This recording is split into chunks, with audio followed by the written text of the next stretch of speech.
Rise for an invocation to be led by the Honorable Board Member Bobby J.B. Dinlayan and please remain standing for the singing of the National Anthem and the Bukidnon Hymn.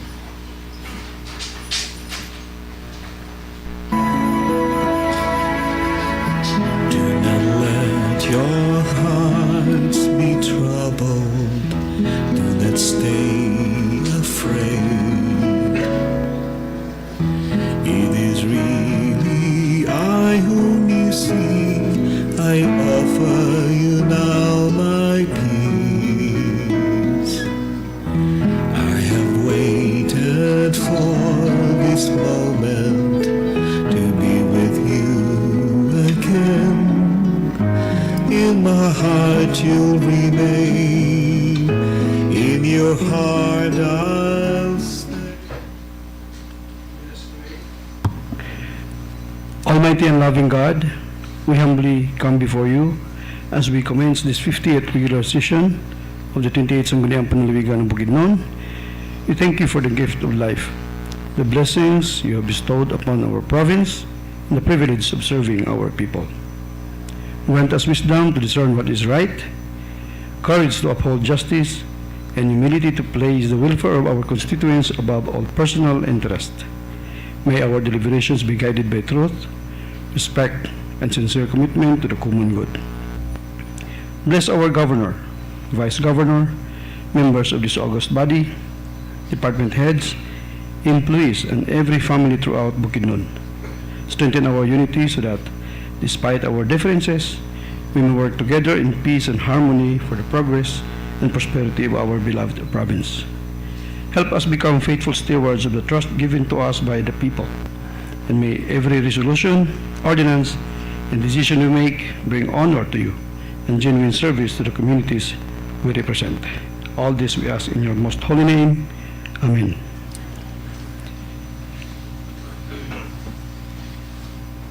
Mga kababayan, ang pambansang awit ng Pilipinas.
Mr. Secretary, can you please call the roll?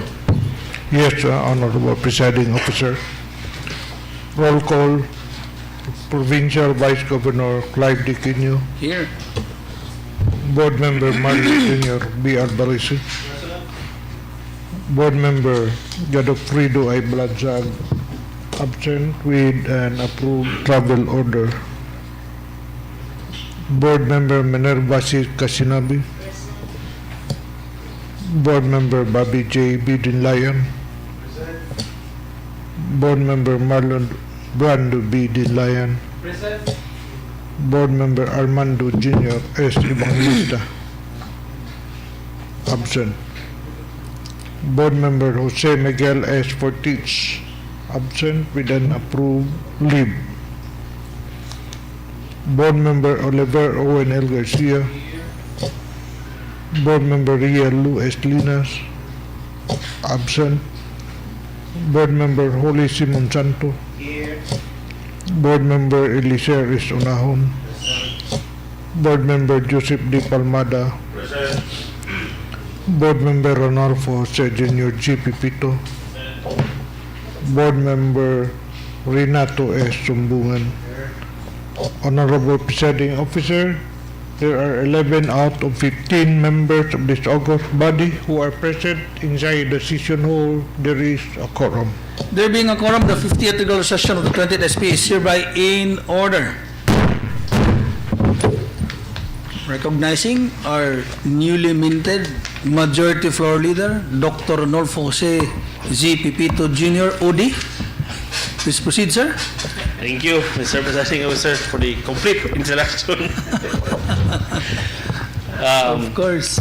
Mr. Presiding Officer, our calendar of business consists of the following: reading and approval of the minutes of the 49th regular session. We have 35 items for the first reading, 43 items in the second reading, and 10 items under the other communications. So moving for the approval of the calendar of business as presented, Mr. Presiding Officer.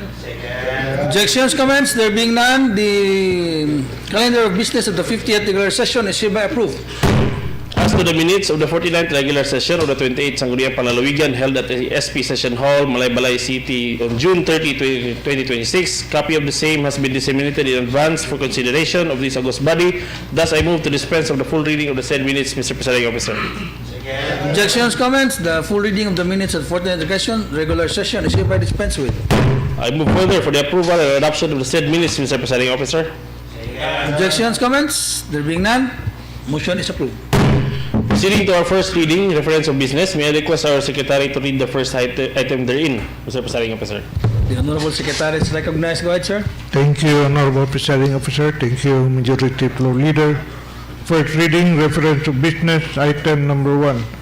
Proposed resolution number 220-2026 of the 28th SP, authored by Board Member Eliser S. Unahon, 1st Legislative District, this province, entitled a resolution giving high commendation and recognition to Steve John Guzman Canillo for his outstanding triumph as boxing gold medalist in the U17 Pinweight Division of the 2026 Palarong Pambansa and Prosperidad Agusan del Sur held on May 24 to 31, 2026. I move for the approval of the following, Mr. Presiding Officer. Item number 1 be transferred to the new business for the day, and this will be marked as item number 44. Item number 2 to 10 be referred to the Committee on Appropriations. Item number 11 be referred to the Committee on Civil Service. Item number 12 be referred to the Committee on Education. Item number 13 be referred to the Committee on Environmental Protection, Climate Change, and Disaster Preparedness. Item number 14 be referred to the Committee on Health. Items number 15 to 22 be referred to the Committees on Laws, Justice, and Human Rights. Item number 23 be referred to the Committee on Ways and Means and Trade and Industry.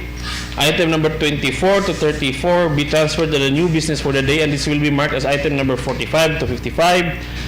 Item number 35 be referred to the Committee on Environmental Protection, Climate Change, and Disaster Preparedness. I so move, Mr. Presiding Officer. Objections, comments? There being none, motion is approved. Proceeding to our privilege hour, na-privilege hour itong former wala day. So there being none, Mr. Presiding Officer, and no item in table in the question R and unfinished business, we will now proceed to the second reading business for the day. Item number 1 will be reported by this representation. So item number 1, Mr. Presiding Officer, may I proceed?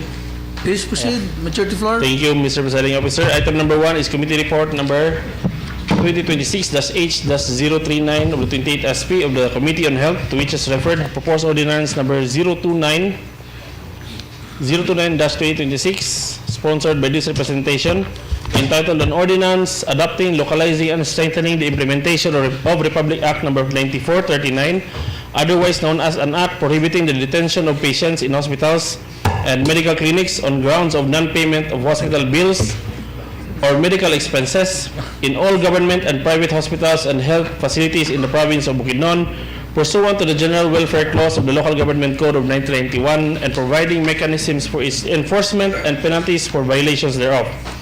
Mr. Presiding Officer, the committee finds that the proposed ordinance is consistent with the policy and intent of Republic Act number 9439, otherwise known as the Anti-Hospital Detention Law, which seeks to uphold the rights and welfare of patients while ensuring that healthcare institutions continue to operate within the bounds of law.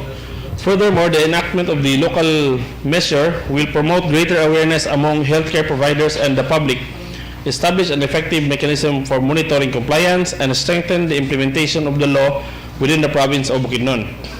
In view thereof, the proposed ordinance is meritorious and worthy of approval, subject to the incorporation of the recommendations and amendments raised during the committee deliberations, particularly the inclusion of the pertinent definitions, provisions, and safeguards embodied in Republic Act number 9439 and its implementing rules and regulations, as well as the amendment of the complaint mechanism to designate the Provincial Department of Health Office of the PDOHO as one of the appropriate receiving offices for complaints and reports concerning violations of the ordinance.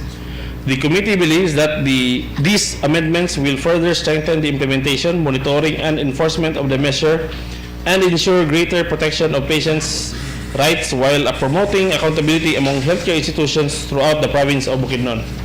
Mr. Presiding Officer, the committee, after thorough review and deliberation, hereby recommends for the approval of proposed ordinance number 029-2026 of the 28th SP series of 2026 for being in accordance with the laws and within the scope of the Sangguniang concerned to pass and as endorsed and approved at the committee level. So moving for the approval, Mr. Presiding Officer. Objections, comments? If there are none, motion is approved. Thank you, Mr. Presiding Officer. Items number 2 and 3 will now be reported by Board Member Sumbungan, our IPMR, Mr. Presiding The Officer. Honorable IPMR, Board Member Sumbungan is recognized. Please proceed, sir.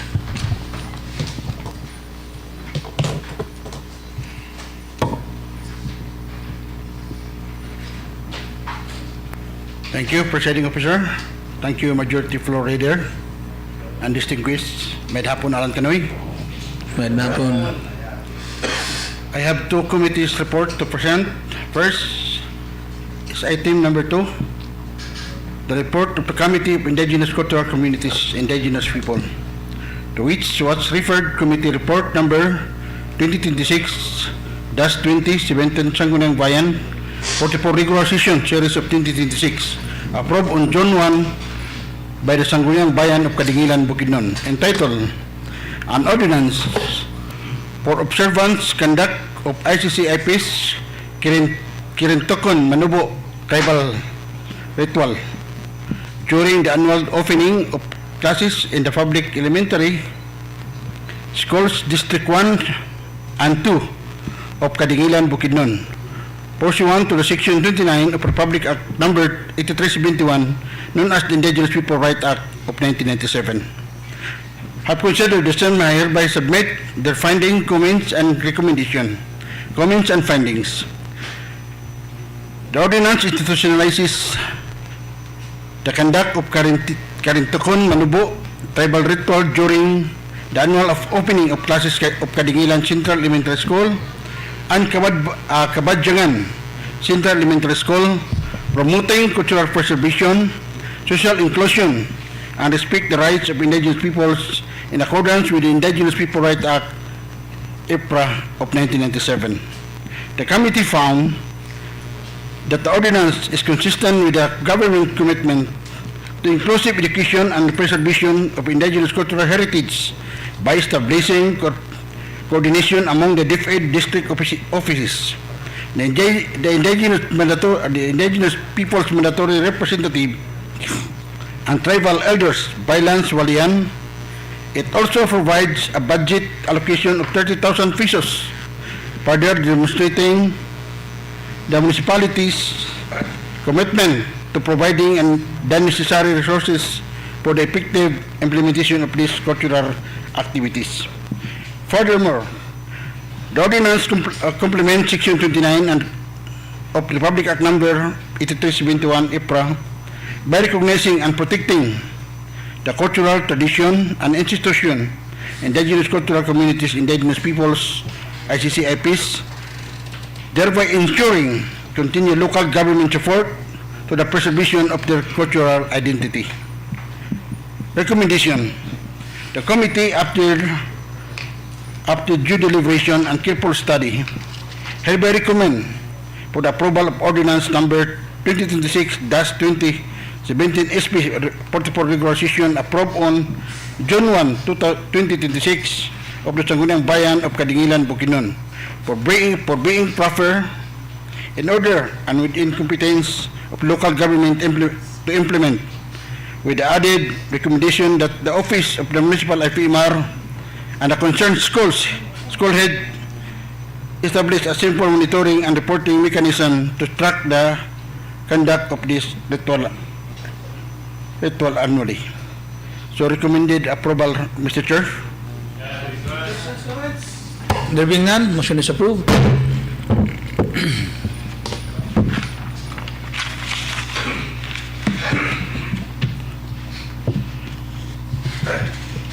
For item number 3, the second item in the report of committee, Indigenous Cultural Communities, Indigenous Peoples, to which there was referred ordinance number 2026-2340, important regular session approved on April 29, 2026 by the Sangguniang Bayan of Manolo Portage, Bukidnon, entitled An Ordinance Providing for the Establishment of a Designated Tribal Sacred Area as a permanent space for pamuhat and other indigenous traditional rituals and spiritual practices in the municipality of Manolo and for other purposes. Have considered the same and do hereby submit their comments, findings, and recommendation. Comments and findings. The ordinance seeks to establish and designate tribal sacred area within the municipality of Manolo to serve as a permanent venue for pamuhat and other indigenous traditional rituals and spiritual practices of the indigenous cultural communities, indigenous peoples, ICCIPs. The committee found that the ordinance designated a specific area within the municipal hall complex to be known as the tribal sacred area, which shall provide a suitable, accessible, and dedicated venue where the indigenous peoples may conduct such rituals and ceremonies with sufficient privacy and in accordance with the custom, tradition, and belief. Furthermore, the ordinance is consistent with the Public Act number 8371, otherwise known as the Indigenous People Right Act, IPRA of 1997, which recognize the rights of ICCIPs, manifest, practice, develop, and teach the spiritual, religious, tradition, customs, and ceremonies and maintain, protect, and have to their religious and cultural site. The committee further recognized that the establishment of the tribal sacred areas support the preservation and transmission of cultural and spiritual heritage of indigenous peoples to future generation. To the committee, recommendation to the committee after due deliberation and careful study, hereby recommend the approval of ordinance number 2026-2340 14 regular session approved on April 29, 2026 of the Sangguniang Bayan of Manolo Portich, Bukidnon, for being proper in order and within the competence of Sangguniang Bayan concerns to pass. So recommend, Mr. Chair. Objections, comments? There are none. Motion is approved. For items number 4 to 7, Mr. Presiding Officer, may we now recognize Board Member Minerva Casinabe. Honorable Kasinabi is recognized. Go ahead, Ma'am Bing.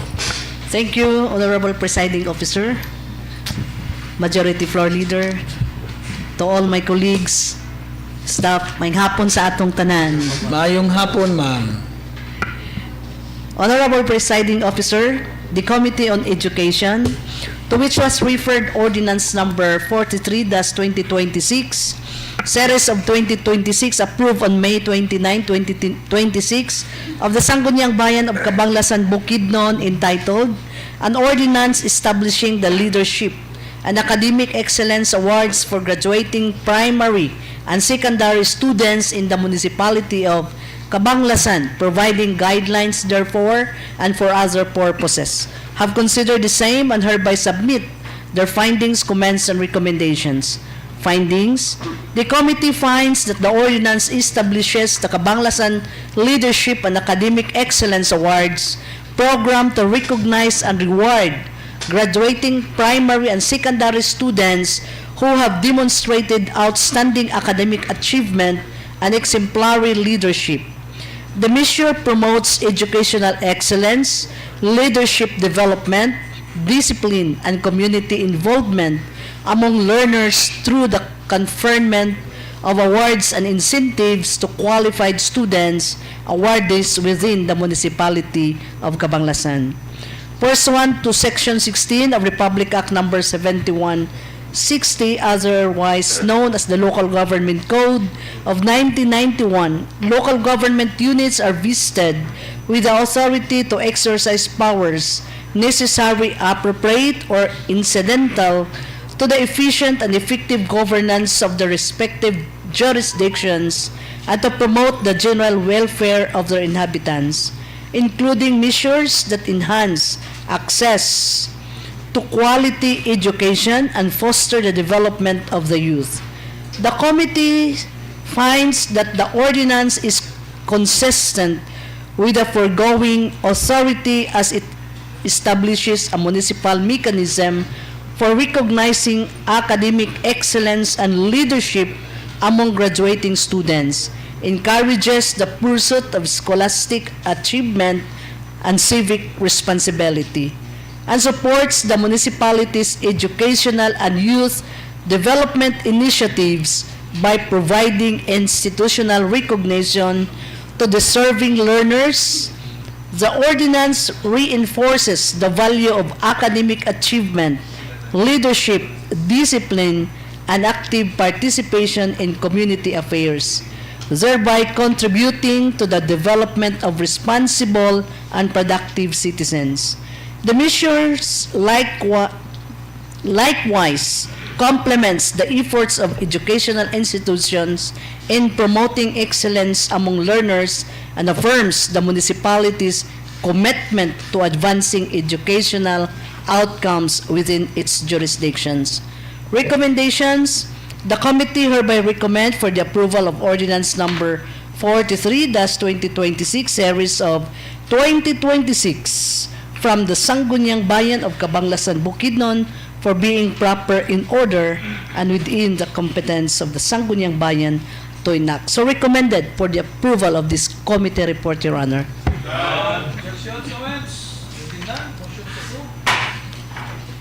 Another committee report, Your Honor.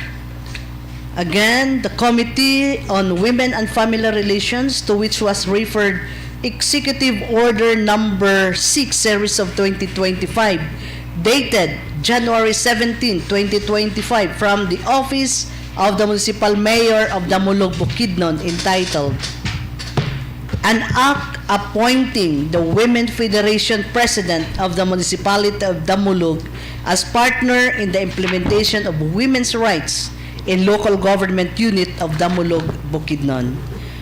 Have considered the same and hereby submit their findings, comments, and recommendations.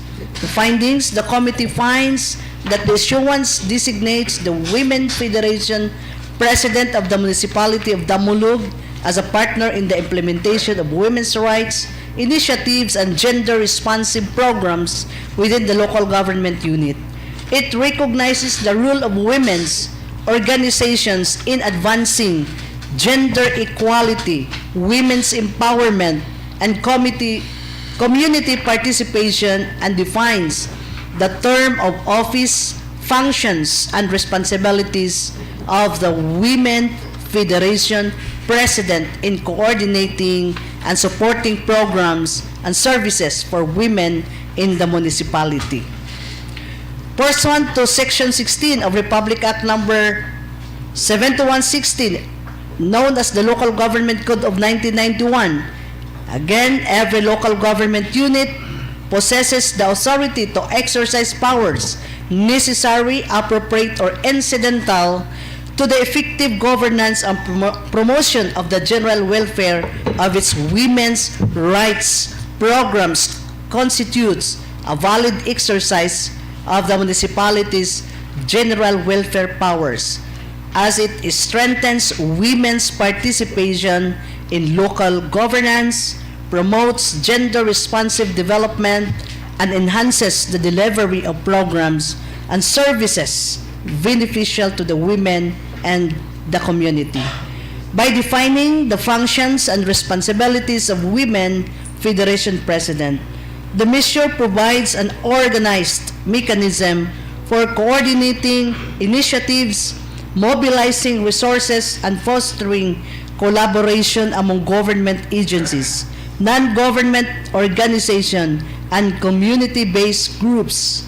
Such participation contributes to the advancement of social development objectives and promotes inclusive governance at the local level.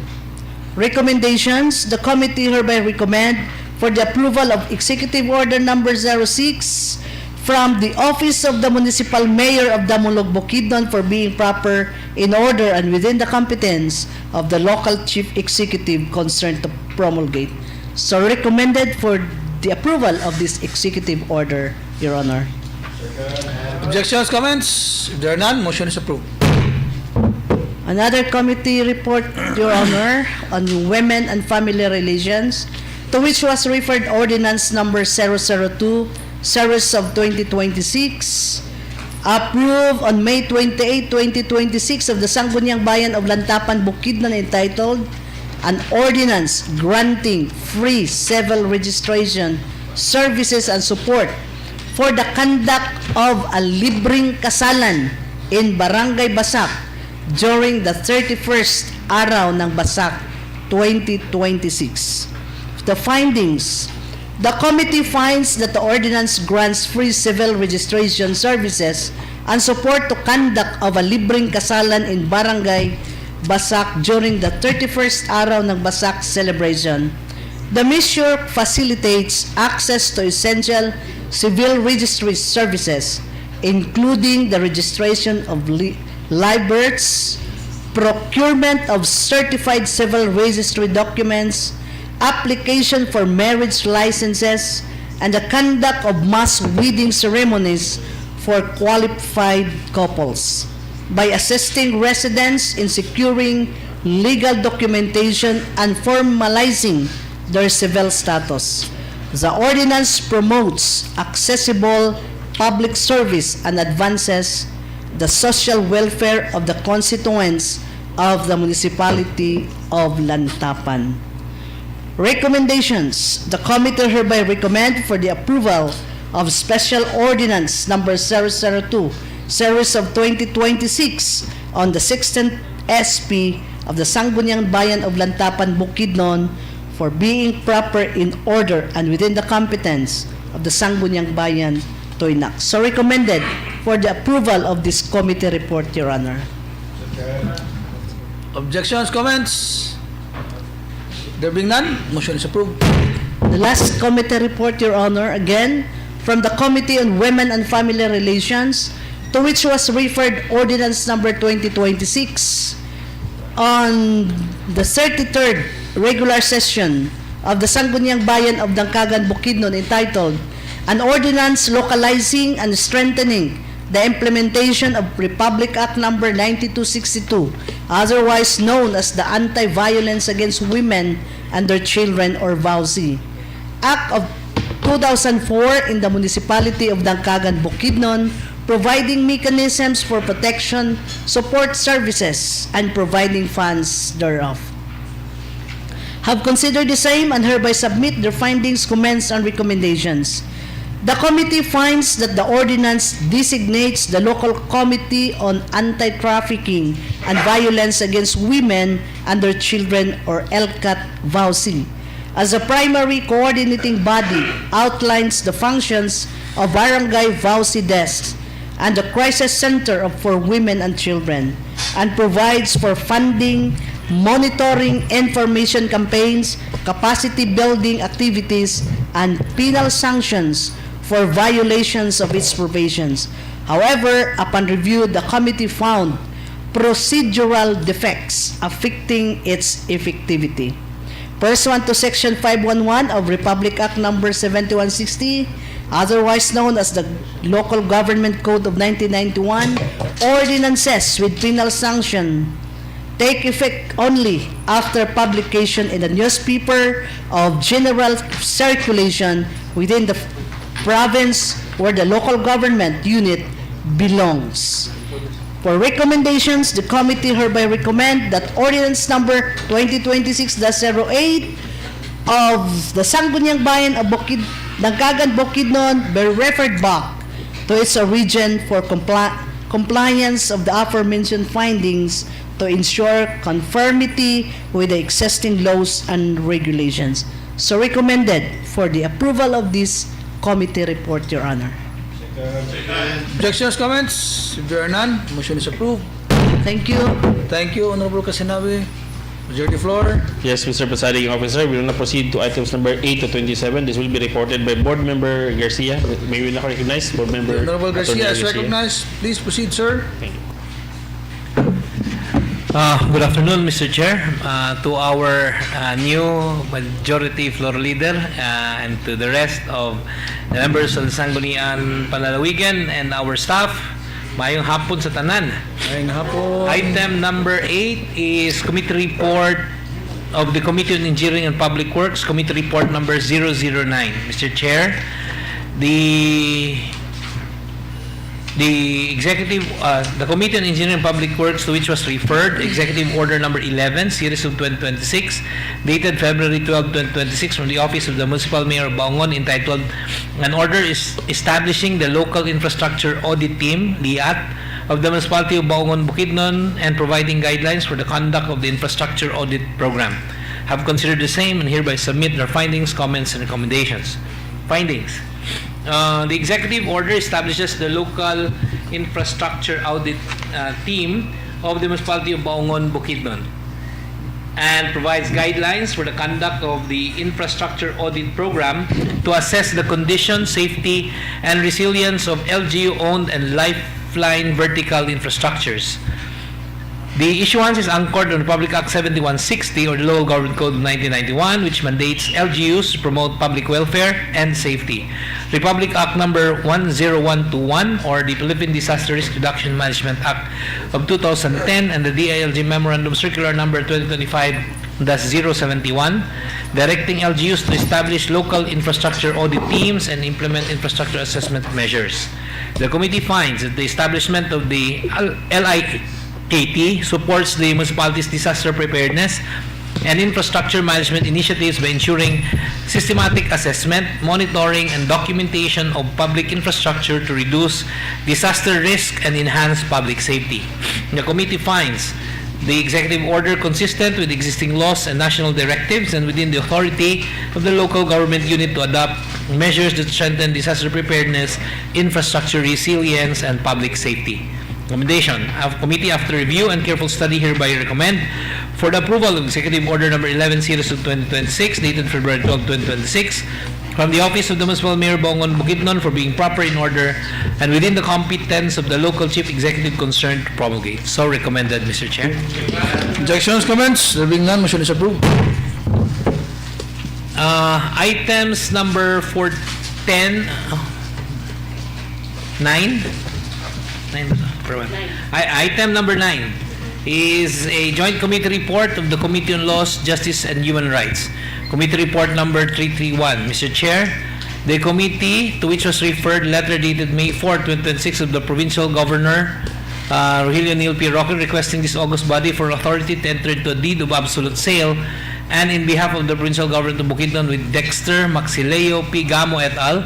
The properties to be acquired are located at Barangay Aglayan, Malaybalay City, Bukidnon, and are more particularly described as follows. TCT number 133-2026-000081, lot size 30,000 square meters, lot number 1983, PLS 800, case number 2, and TCT number 133-2026-000082, lot size 31,000 square meters, lot number 1982, PLS 800, case number 2.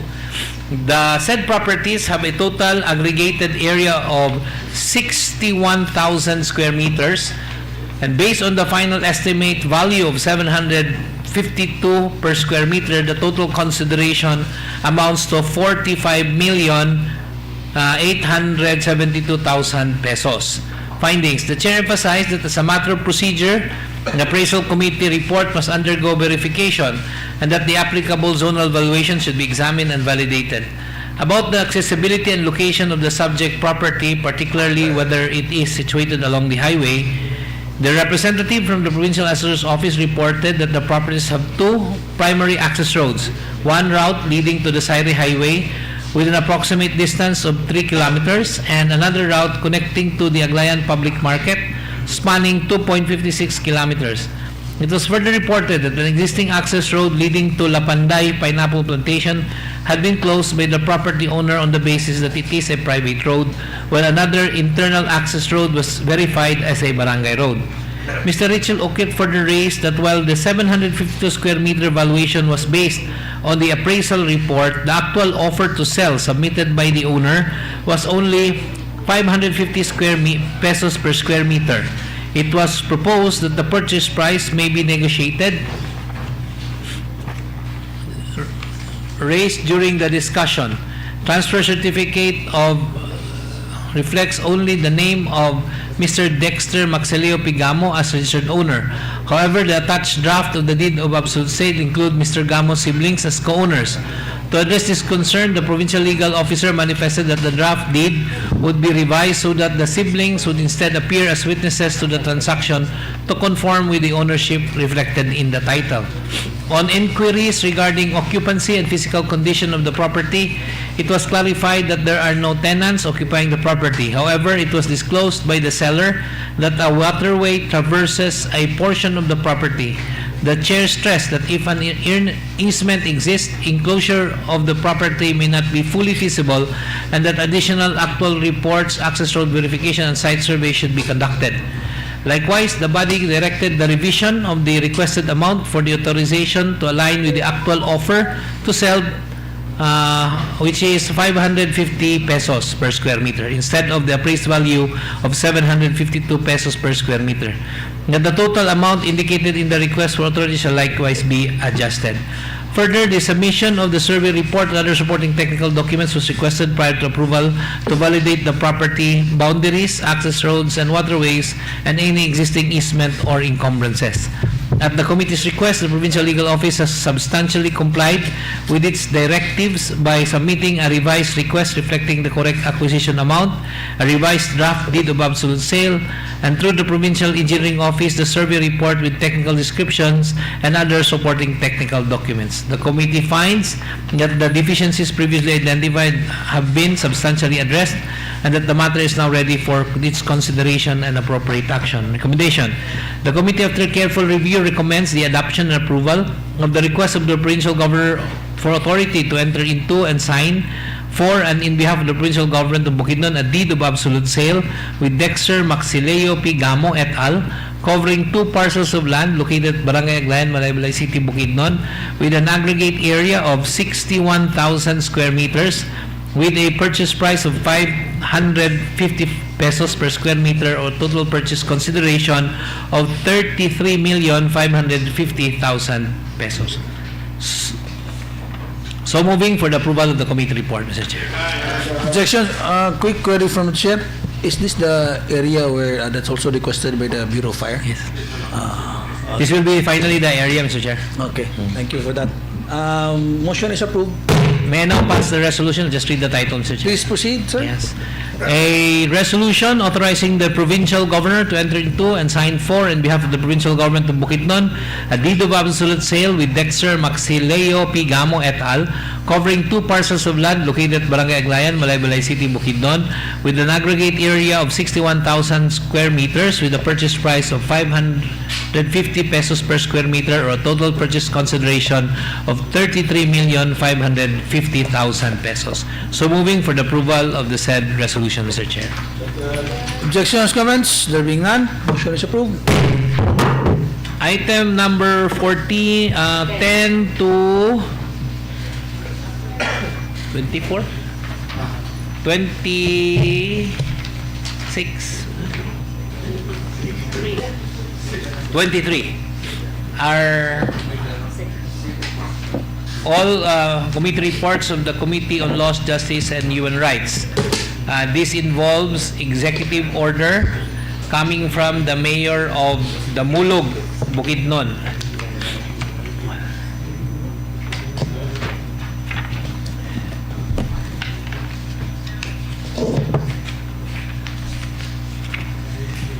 May I move to approve omnibusly the said committee reports, Mr. Chair, and I would like to read only the title of these committee reports. Please proceed. Committee report number 2020, item number 14, committee report number 2026-L-332, to which was referred Executive Order number 02B, series of 2025, dated January 2, 2025, from the Office of the Municipal Mayor Damulog, Bukidnon, which is entitled An Order Retaining the Composition of EO number 15-B, which was amended on June 18, 2024 by renewing the membership of the Bids and Awards Committee of the Local Government of Unit of Damulog. Item number 15 is committee report number 11.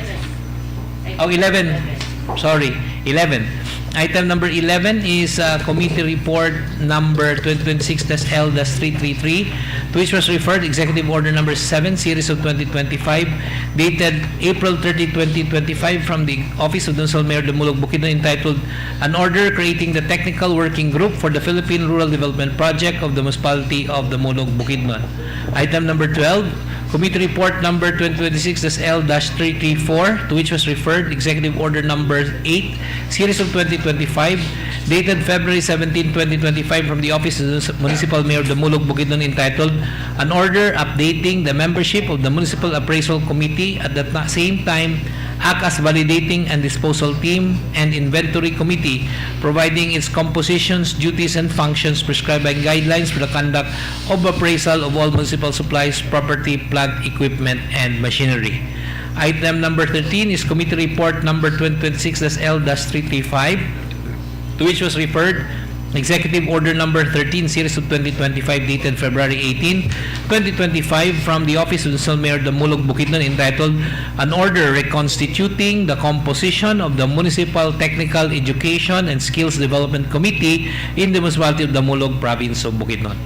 Item number 14 is committee report number 2026-L-336, to which was referred Executive Order number 14, series of 2025, dated February 18, 2025, from the Office of Municipal Mayor Damulog, Bukidnon, entitled An Order Reconstituting the Composition of the Municipal Coordinating and Monitoring Board for Senior Citizens Affairs in pursuance to Republic Act 9994 in the Municipality of Damulog, Province of Bukidnon. Item number 15 is Committee Report number 2026-L-337, to which was referred Executive Order number 16, Series of 2025, dated July 1, 2025, from the Office of the Municipal Mayor Damulog, Bukidnon, entitled An Order Sanctioning the Implementation of Ordinance number 1186-2023, known as the Cemetery Code of 2023 of the Municipality of Damulog. Item number 16 is Committee Report number 2026-L-338, to which was referred Executive Order number 17, Series of 2025, dated March 11, 2025, from the Office of the Municipal Mayor of Damulog, Bukidnon, entitled An Order Reorganizing the Project Monitoring Committee, PMC, of the Municipality of Damulog, Bukidnon. Item number 17 is Committee Report number 2026-L-339, to which was referred Executive Order number 19, Series of 2025, dated March 5, 2025, from the Office of the Municipal Mayor of Damulog, Bukidnon, entitled An Order Directing the Owners of Motor and Four-Wheel Vehicles to Park in Areas Designated as Parking Spaces. Item number 18, Committee Report number 2026-L-340, to which was referred Executive Order number 23, Series of 2026, dated April 15, 2025, from the Office of the Municipal Mayor of Damulog, Bukidnon, entitled An Order Updating the Composition of the Bids and Awards Committee by replacing the 3 members of the Municipal Government of Damulog, Bukidnon. Item number 19, Committee Report number 2026-L-341, to which was referred Executive Order number 24, Series of 2025, dated July 10, 2025, from the Office of the Municipal Mayor of Damulog, Bukidnon, entitled An Order Creating the Committee on Anti-Red Tape of the Municipality of Damulog, Bukidnon, and for other purposes. Item number 20 is Committee Report number 2026-L-342, to which was referred Executive Order number 26, Series of 2025, dated July 8, 2025, from the Office of the Municipal Mayor of Damulog, Bukidnon, entitled An Order Creating the Joint Inspection Team for Business Licensing Purposes of this municipality. Item number 21 is Committee Report number 26-L-343, to which was referred Executive Order number 27, Series of 2025, dated August 8, 2025, from the Office of the Municipal Mayor of Damulog, Bukidnon, entitled An Order Creating the Regulatory Reform Team of the Local Government Unit, Municipality of Damulog. Item number 22, Committee Report number 2026-L-344, to which was referred Executive Order number 29, Series of 2025, dated October 1, 2025, from the Office of the Municipal Mayor of Damulog, Bukidnon, entitled An Order Creating the Municipal Resilience Team of Damulog, Bukidnon. Item number 23 is Committee Report number 2026-L-345, to which was referred Executive Order number 30, Series of 2025, dated October 20, 2025, from the Office of the Municipal Mayor of Damulog, Bukidnon, entitled An Order Creating the Multi-Stakeholders Inspectorate Team of Kalahay projects of this municipality. Recommendations. The committee, after review and careful study, hereby recommends for the approval of the 14 executive orders from the Office of the Municipal Mayor of Damulog, Bukidnon, for being proper, in order, and within the competence of the local chief executive concerned to promulgate. Repeating or reiterating my omnibus motion, Mr. Chair, to approve the said 14 committee reports. Unanimously approved. The 14 committee reports are hereby approved. Okay. Lagi. Item number 24 is committee report number of the Committee on Laws number 346, to which was referred ordinance number 2026-2343, 17th regular session approved on May 18, 2026 of the Sangguniang Bayan of Manolo Fortich, Bukidnon, entitled an ordinance prohibiting the use of publicly funded projects, programs, activities, and government properties for the personal promotion or political branding of any municipal or barangay elected or appointed officials in the municipality of Manolo Fortich, Bukidnon, and for other purposes. Have considered the same and hereby submit their findings, comments, and recommendations. Findings. The committee finds that the ordinance is consistent with the constitutional principle that public office is a public trust and the public resources must be utilized solely for legitimate governmental purposes and not for the personal promotion or political branding of public officials. The committee further notes that Section 20 of Republic Act Number 12314 of the General Appropriations Act of 2026 prohibits the affixture, display, or use of the name, image, logo, signature, any other identifying marks of public officials in government-funded projects, programs, and activities except in cases expressly allowed by law. The committee also observes that Section 7 of the proposed ordinance provides reasonable exemptions and safeguards by identifying circumstances that shall not be considered violations, thereby preventing undue restriction on legitimate governmental communications and official functions. Likewise, Section 2 of Republic Act Number 6713, otherwise known as the Code of Conduct of Ethical Standards for Public Officials and Employees, declares that public officials and employees shall uphold public interests over personal interests and shall discharge their duties with utmost responsibility, integrity, competence, and loyalty. Hence, the measure advances the policy of promoting public service over political promotion, ensuring that government resources are devoted to the welfare of the people rather than to enhancing the visibility or political advantage of any elected or appointed official. Recommendation. The committee, after careful study, hereby recommend for the approval of Ordinance Number 2026-2343, 17th regular session, approved on May 18, 2026, of the Sangguniang Bayan of Manolo Fortich, Bukidnon, for being proper, in order, and within the scope of the Sangguniang Bayan to enact. So recommended, Mr. Chair. Objections, comments? If there are none, motion is approved.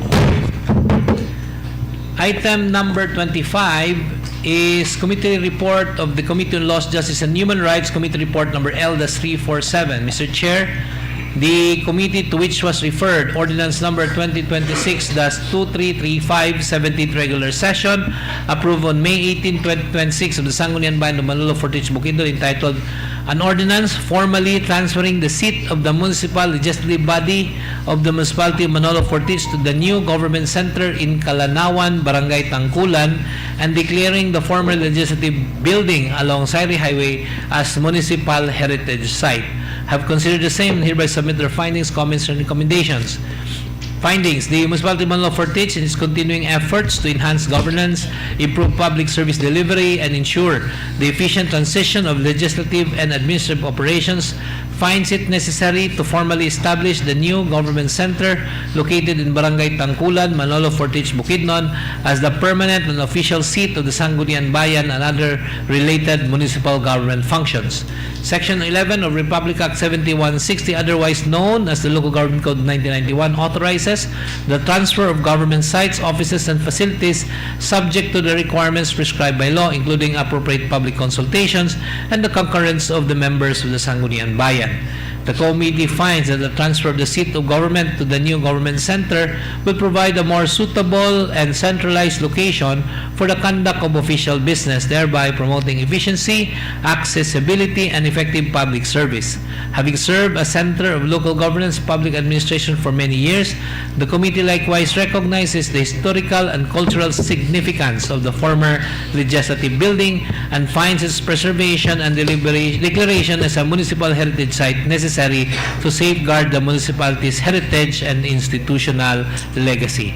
Hence, the ordinance is legally tenable, beneficial to the public interest, and supportive of the municipality's goal of institutional development, good governance, and heritage conservation. Recommendation.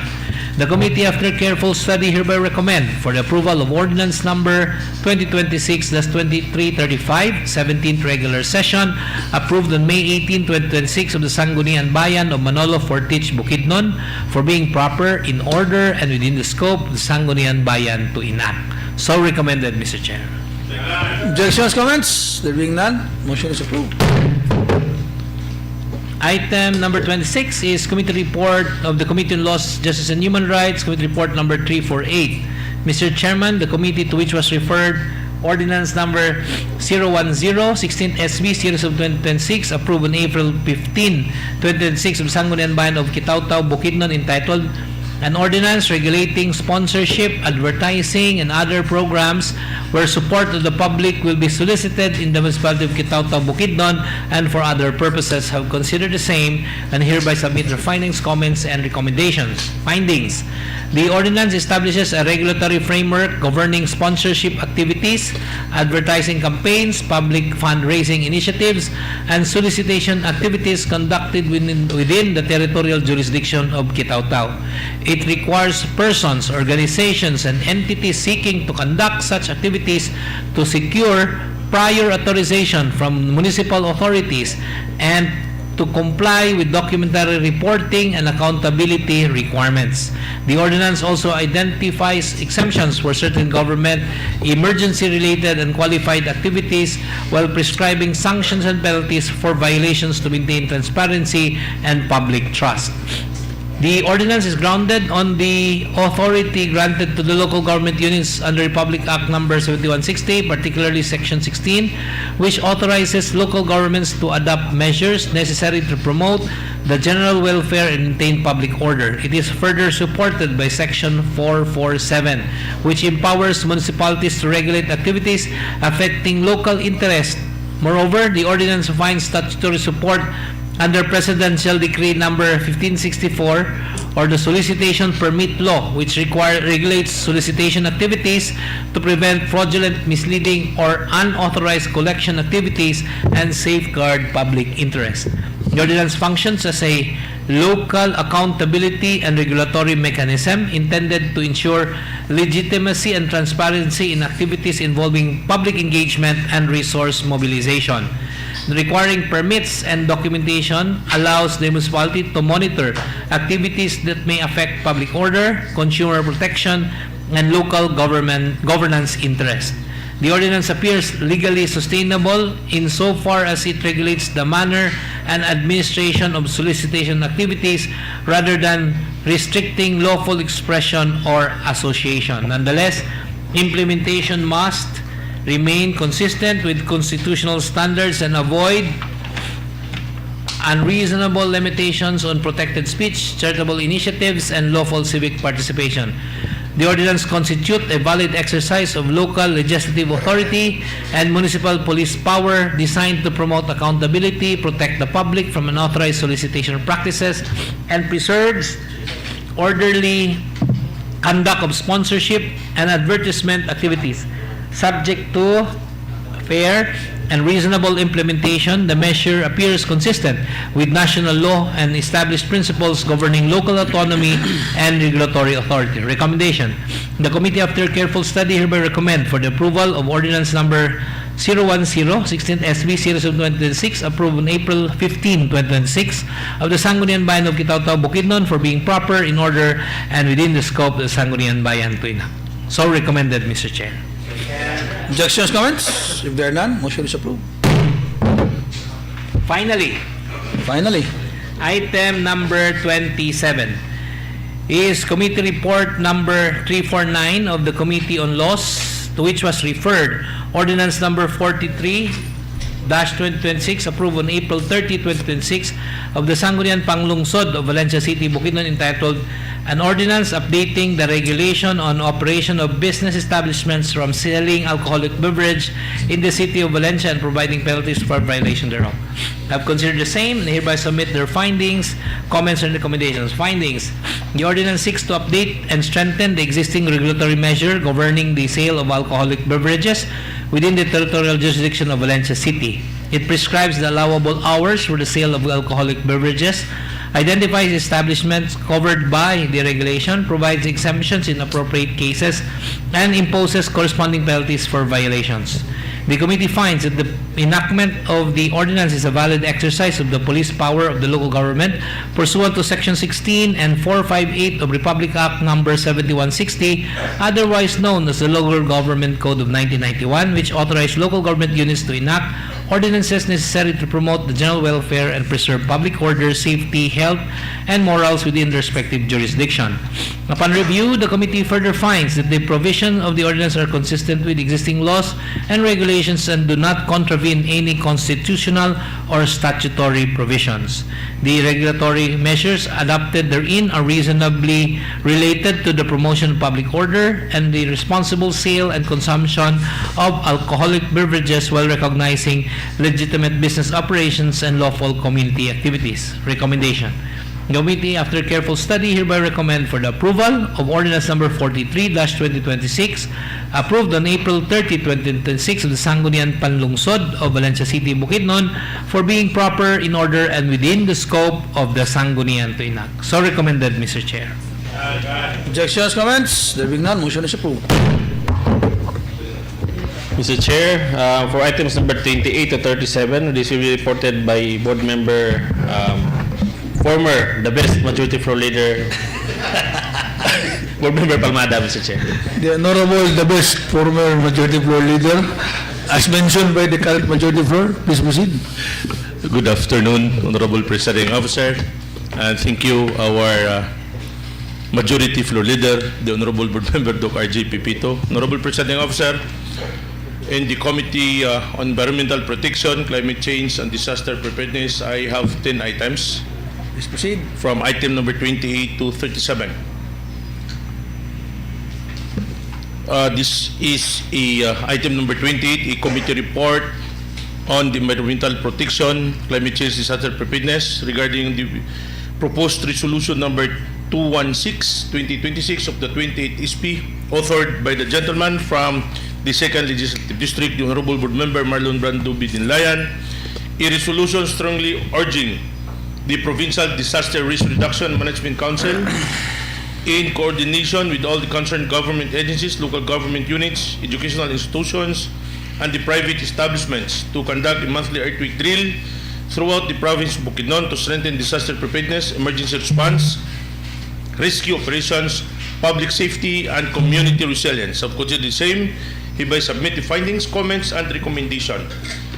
The findings of the committee, this resolution seeks to urge the Provincial Disaster Risk Reduction Management Council to conduct monthly earthquake drill.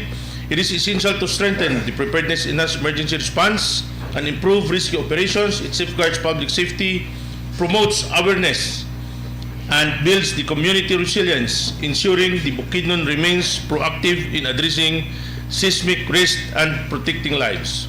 Upon due consideration of the matter referred to the committee and based on its finding, the committee hereby recommends to the approval and adoption of resolution with the minor refinement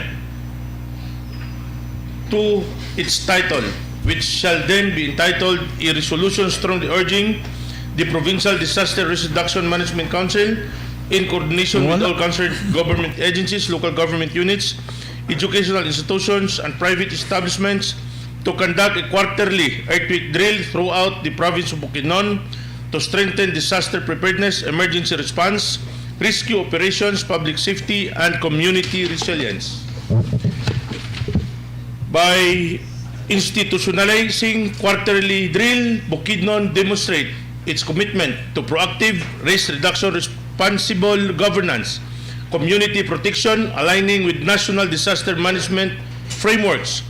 This resolution ensures that preparedness becomes a disaster management a collective responsibility, reinforcing unity and resilience in the face of natural hazards.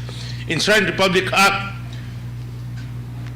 20 Republic Act 10121, otherwise known as the Philippine Disaster Risk Reduction Management Act of 2010. It needs to strengthen disaster preparedness, community resilience through proactive measures, including regular drills. Recommendation of the committee, after careful review and study, hereby recommend for the approval of proposed resolution number 216/2026 of the 28th SP, authored by Board Member Marlon Brando Bidinlayan, the second legislative district, province of Bukidnon, for being proper in order and within the scope of the Sangguniang to enact. So recommended for approval and adoption of this committee report, Honorable Presiding Officer. There being none, motion is approved. Thank you very much, Honorable Presiding Officer. Proceeding to items number 28 to 37, these 9 items, Honorable Presiding Officer. 29 to 37. 9 items from the committee. These are all the letter coming from the National Water Rights Board for the publication in the 15 calendar days in the bulletin board of the Sangguniang Panlalawigan. An omnibus motion for the approval of these items, Honorable Presiding Officer, for item number 29. This is the water permit application filed by the Bounty Plus Inc., Lucio De Leon Jr., with water permit application number X-2026-03-149. And for item number 30, Honorable Presiding Officer, this is a water permit application filed by the Bounty Plus Incorporated with the water permit application number X-2026-03-150. And also, Honorable Presiding Officer, for item number 31, this is a water permit application filed by the Bounty Fresh Food Incorporated with the water permit application number X-2026-03-051. And also, item number 32, this is a water permit application filed by Stephen G. Tan, the TG Poultry Farm, with the water permit application number X-2026-03-187. And also, Honorable Presiding Officer, this is again a water permit filed by Stephen G. Tan with the water permit application filed by number X-2026-03-188. This is item number 33. And for item number 34, Honorable Presiding Officer, a water permit filed by La Camila Realty Development Corporation with the water permit application number X-2026-03-206. For item number 35, a water permit application filed by LVC Carwas, Vanessa Nel Jaime Olila with water permit application X-2026-04-008. For item number 36, this is a water permit application filed by the Oriental Energy and Power Generation Corporation with the water permit application, Honorable Presiding Officer, X-BOOK-2026-04-119. And for item number 37, this is a water permit filed by the Bounty Fresh Food Incorporated, IB Farm. This is with and Dreamcore Farm. This is with water permit application X-BOOK-2026-05-059 and water permit application X-BOOK-2026-05-060. And lastly, Honorable Presiding Officer, this for these 9 items, omnibus motion for the approval of these various water permit applicants, considering that this matter have already been issued in order, legally compliant and environmentally sustainable. It is therefore recommended for the approval and subject to the continuous monitoring by the concerned agencies to ensure the compliance with the establishment standards and protection of the public interest. So moving for the omnibus motion for the approval for the proceeding of the posting in 15 calendar days in the Sangguniang Panlalawigan Bulletin Board. And this is again, Honorable Presiding Officer, that the certificate of posting shall only be issued upon the submission of all the requirements to the Sangguniang Panlalawigan Secretary. So moving for this omnibus motion of the 9 items as being mentioned, Honorable Presiding Officer. Objections, comments? There being none, motion is approved.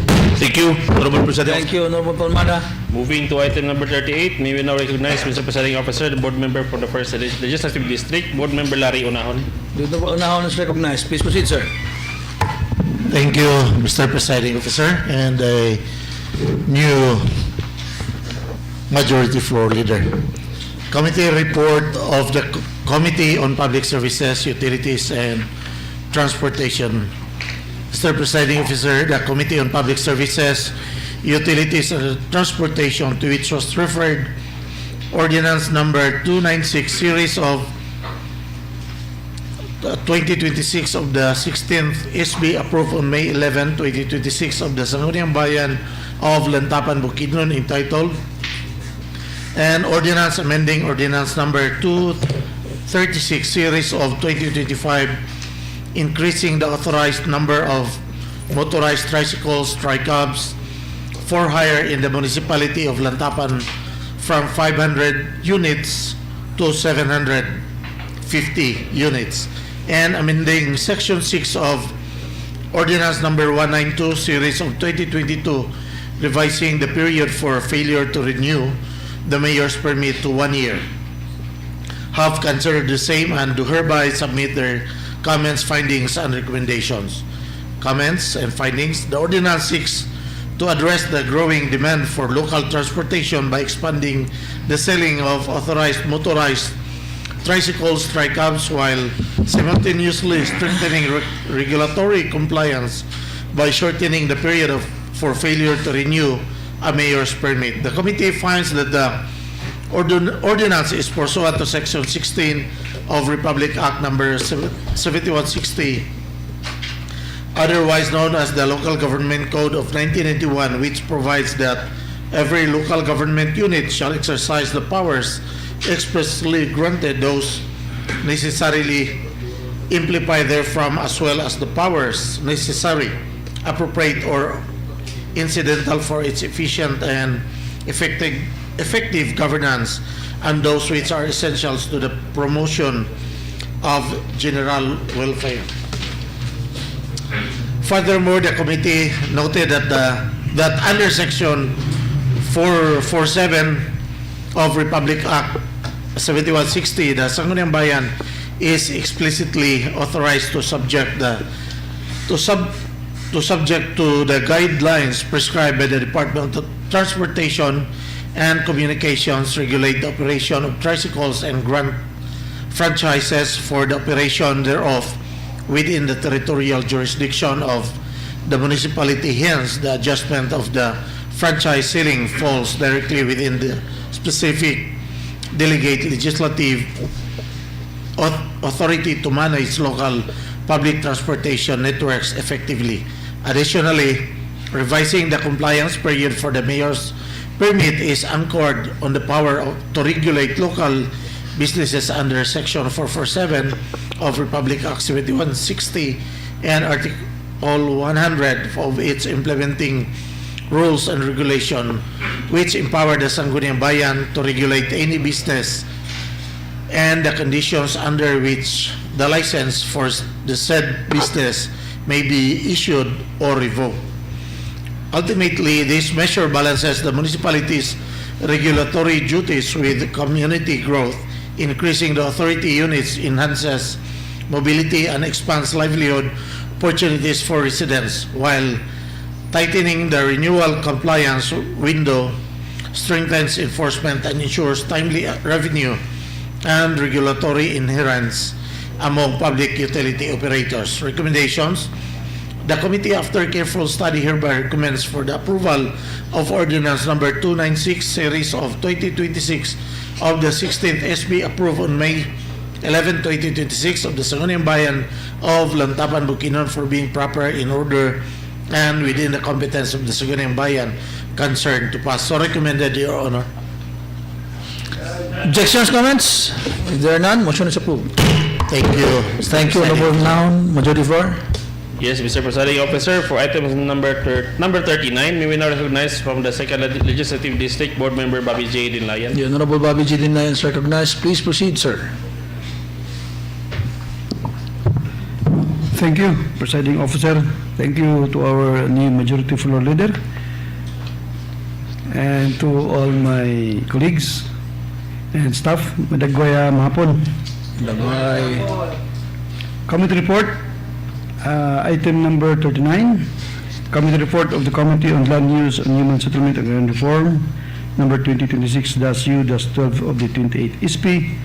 Mr. Presiding Officer of the Committee on Land Use and Human Settlement, Agrarian Reform, to which was referred, Ordinance number 47-2026, Series of 2026, approved on May 29, 2026 of the Sangguniang Bayan from the Municipality of Cabanglasan, Bukidnon, entitled An Ordinance Establishing a Comprehensive Municipal Framework for the Prevention and Resolution of Land Disputes through Mediation, Interagency Coordination, and Community-Based Mechanisms.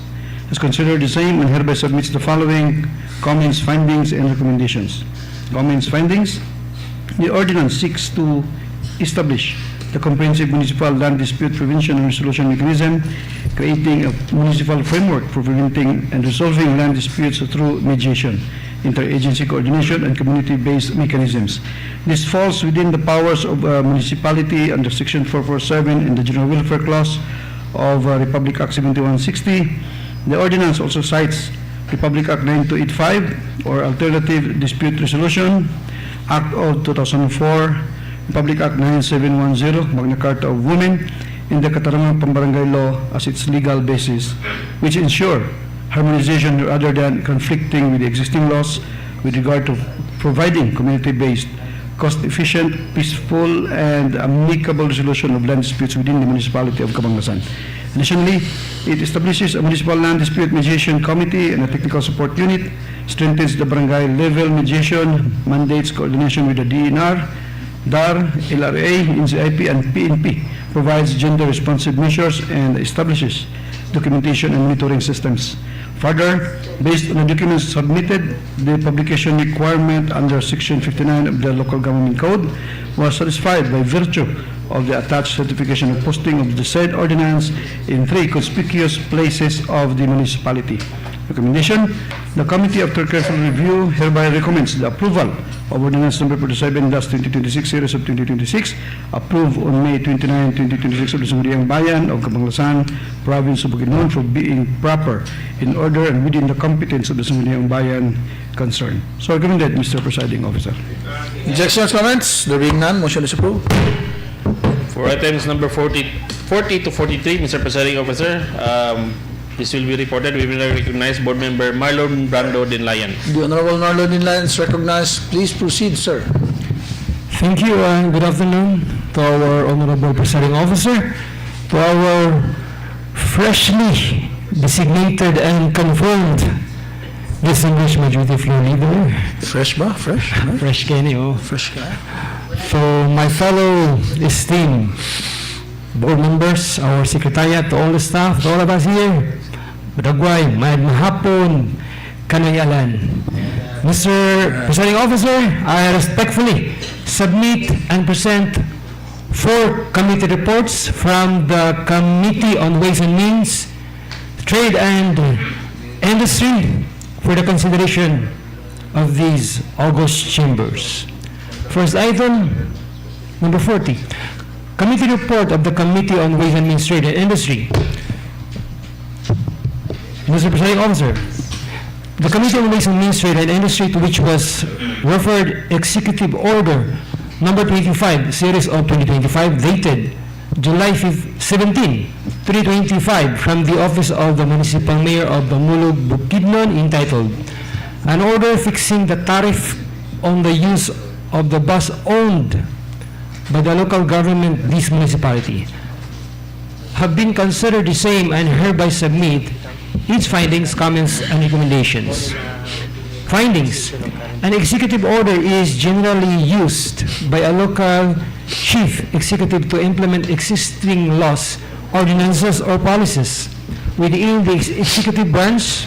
The imposition of fees, tariffs, rentals, or charges for the use of government property or services is ordinarily a matter that should be authorized by the local legislative body through an ordinance. The municipal mayor may regulate the use of municipal properties. However, the authority to impose fees or charges generally requires a municipal ordinance authorizing the collection, appropriation, and accounting mechanisms classification of revenues, and disposition of collections. Thus, if no enabling ordinance exists, the executive order may be vulnerable to challenge for exceeding executive authority.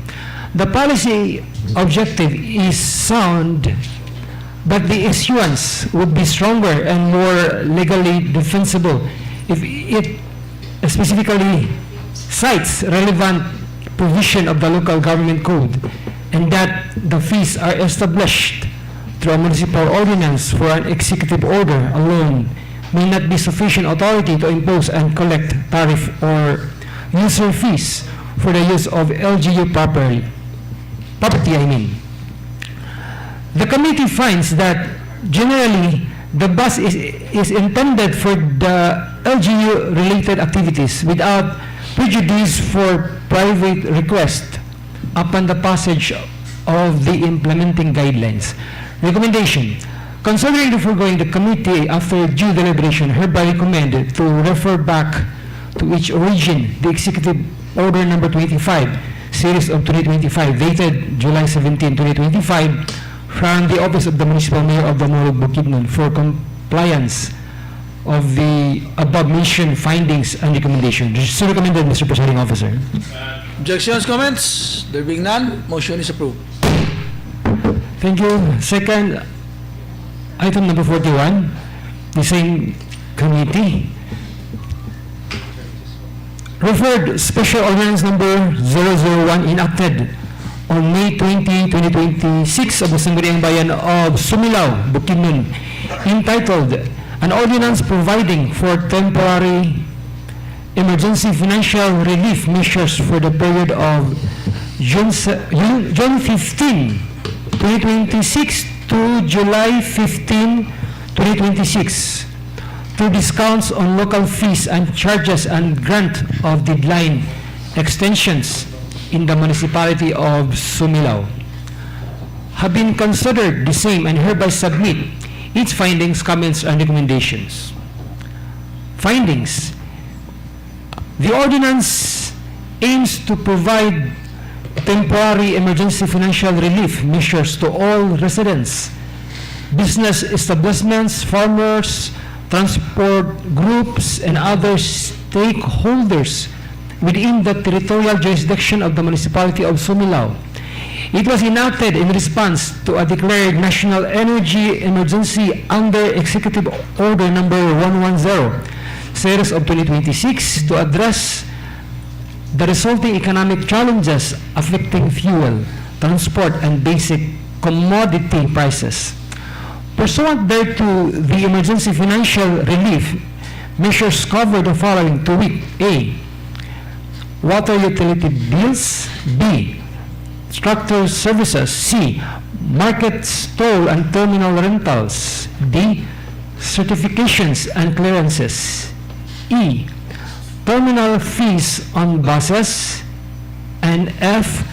A grant of 1 free day in a week's operation for bao-bao operators. All discounts, waivers, and deadline extensions provided under the ordinance shall be valid for a period of 1 month from June 15, 2026 to July 15, 2026, unless shortened or otherwise extended. The committee finds that the measure is consistent with Section 16 of the Public Act Number 7160, otherwise known as the Local Government Code of 1991, which empowers local government units to enact measures necessary to promote the general welfare and manage resources, provide basic services, and manage their own affairs. The committee notes, however, that the municipal powers invoked in the whereas clause are properly governed under Section 447 rather than Section 458 of the same code, which applies exclusively to cities, read in conjunction with Section 444. These provisions clearly empower the municipality to generate and maximize resources and enact ordinances to support economic stability and public welfare. The committee explicitly notes that this clerical error does not render the ordinance defective or invalid. Recommendation. Considering the foregoing, the committee hereby recommends the approval of Special Ordinance Number 001 enacted on May 20, 2026 of the Sangguniang Bayan of Sumilao for being in accordance with law and within the scope of authority of the Sangguniang concerned to pass, that its approval be strictly subject to the amendment and correction of the incorrectly cited legal provision in the whereas clause, specifically the reference to section 458, which pertains exclusively to the powers of cities, must be changed to section 447 of the Public Act number 7160, which correctly governs the legislative powers of municipalities. So recommended, Mr. Presiding Officer. Objections, comments? There being none, motion is approved. Third item number 42, committee report of the Committee on Ways and Means, Trade and Industry, to which was referred ordinance number 47-2026, approved on June 2, 2026 of the Sangguniang Panlalawigan of Valencia City, Bukidnon, entitled an ordinance prescribing a time-based fee for the utilization of loading and unloading areas in Valencia City Central Market, amending for the purpose Section 35 of Ordinance 01-2013, have considered the same and hereby submit its findings, comments, and recommendations. Findings: the ordinance seeks to impose a time-based fee for the operation of loading and unloading areas in Valencia City to uphold fairness and proportionate treatment in the establishment of fees by aligning charges with the extent of utilization. Republic Act number 7160, otherwise known as the Local Government Code of 1991, empowers local government units to enact tax ordinances and other revenue measures, impose taxes, fees, charges, and promote local economic development and the general welfare of its inhabitants. Such initiative will improve traffic management and control the use of loading and unloading zones to prevent congestion and ineffectiveness, and enhance the city government's revenue collection through a more responsive and consumption-based fee system, and strengthen regulatory control over transport and logistics activities within the city of Valencia in support of orderly urban mobility and economic activity. The levy and collection of terminal and loading fees collection shall generate necessary funds to finance the sanitation and security services, thereby improving operational quality.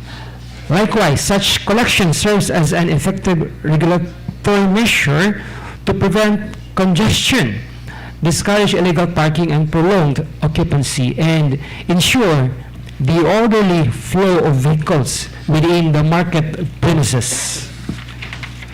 Recommendation: considering the foregoing, the committee hereby recommend for the approval of ordinance number 47-2026, approved on June 2, 2026 of the Sangguniang Panlalawigan of Valencia City, Bukidnon, for being in accordance with law and within the authority of the Sangguniang concerned to enact. So recommended, Mr. Presiding Officer. Objections, comments? There being none, motion is approved. The last item that nonetheless is number 43.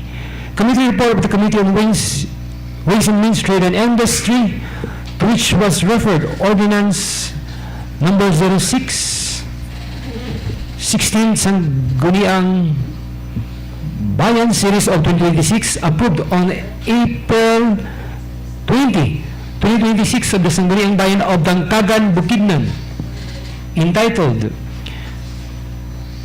An ordinance enacting the local investments incentive code of the municipality of Dangcagan, Bukidnon, providing incentives to qualified investors, prescribing guidelines, therefore, and for other purposes. Having considered the same and hereby submit its findings, comments, and recommendations. Findings. The ordinance seeks to actively encourage private sector participation in promoting economic growth and prosperity in Dangcagan, Bukidnon by granting fiscal and non-fiscal incentives to investors, both local and foreign, particularly in identified investment priority areas, by attracting new capital, retaining current businesses, and fostering expansion. The ordinance ultimately aims to elevate the overall quality of life for the people of Dangcagan.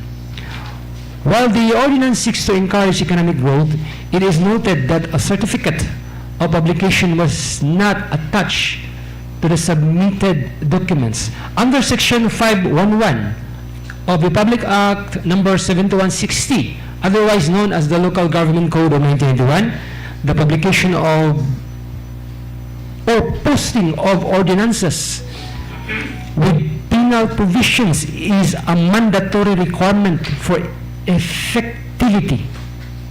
Recommendation.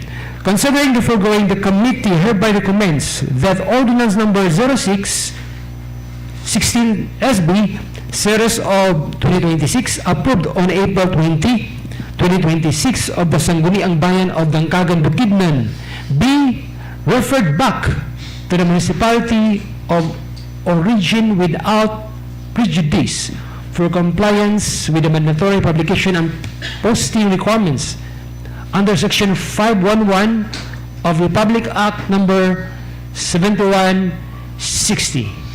Respectfully submitted and recommended for approval, Mr. Presiding Officer.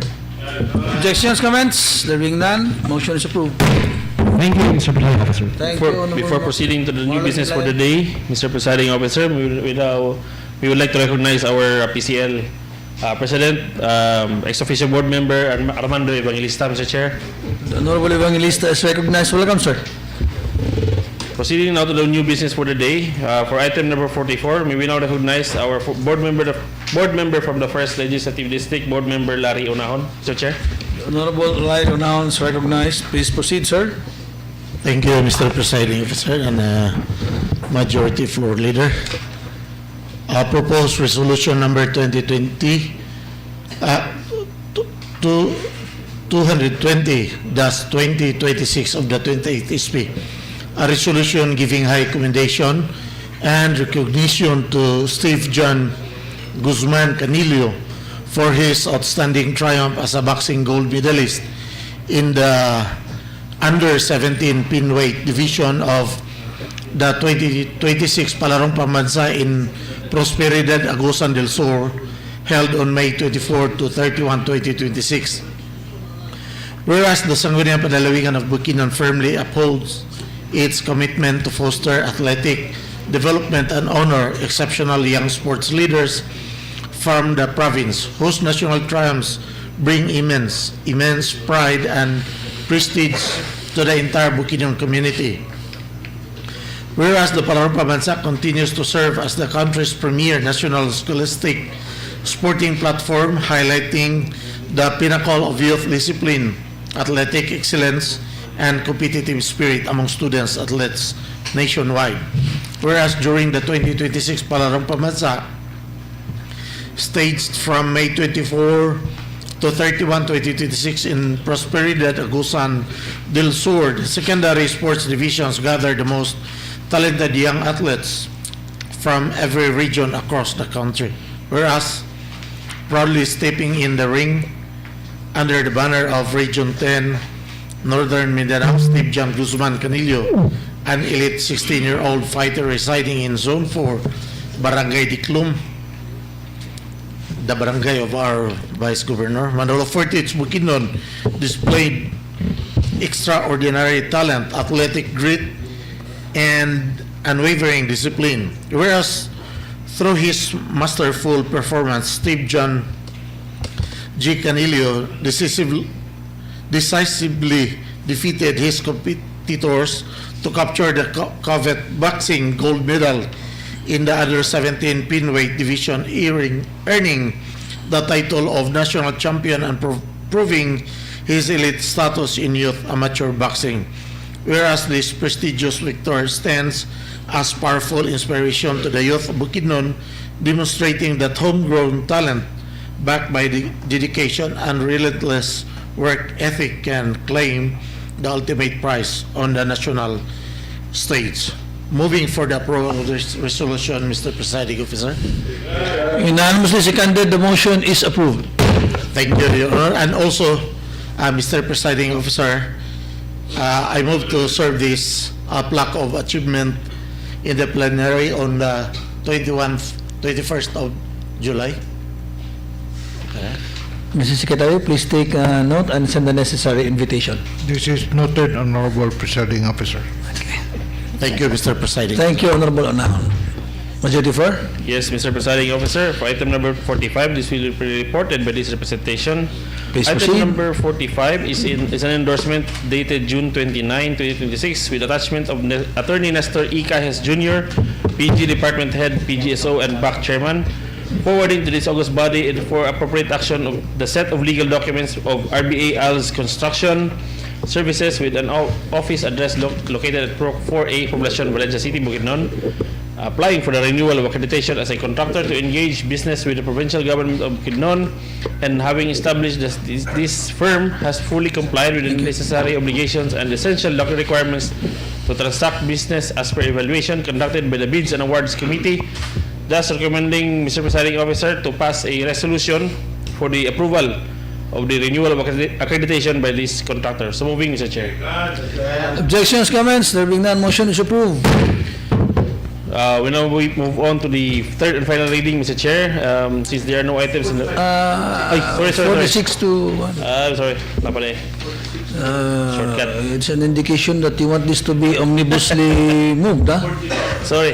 45 to 55. Item number 46 to 55, Mr. Presiding Officer. I'm sorry, this will be reported by our board member from the 4th Legislative District, board member Attorney Oliver Owen Garcia, Mr. Chair. Yes. Please proceed with omnibus.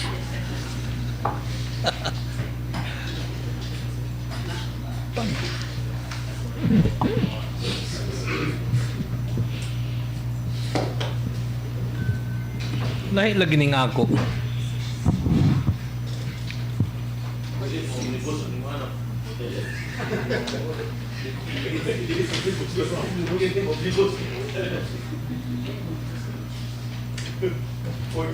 I do not have that.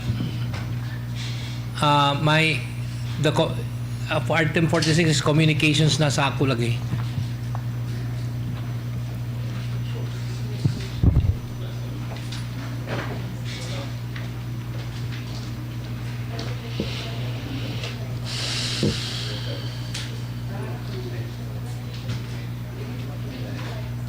For a while, Mr. Chair, move for a 5-minute recess. Okay, 5-minute recess.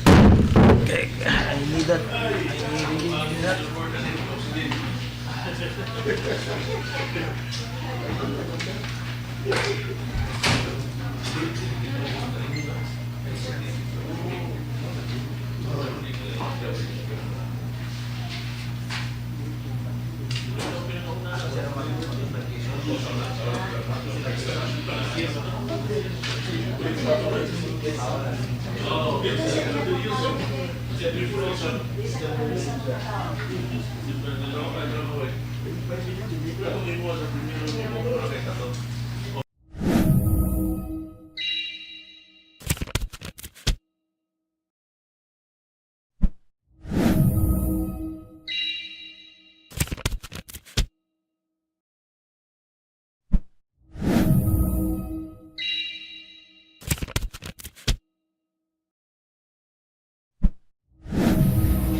Move to restore. Okay. House Rules, Mr. Chair. Session is resumed. Yeah. Item number 46 is a letter dated June 22, 2026 with attachments from the acting governor, Clive D. Quino, requesting this August body for an amendment of resolution number 2026-2048. May I request the Honorable Dinlayan to please, I will relinquish because I was the one who requested that con, so it's a con. Okay. Ikaw acting. Come on. For these items only because I was the one who requested, so it's conflict of interest.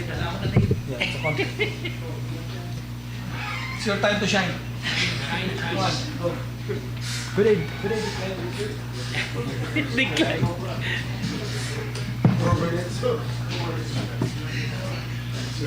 Yes, sir, pare.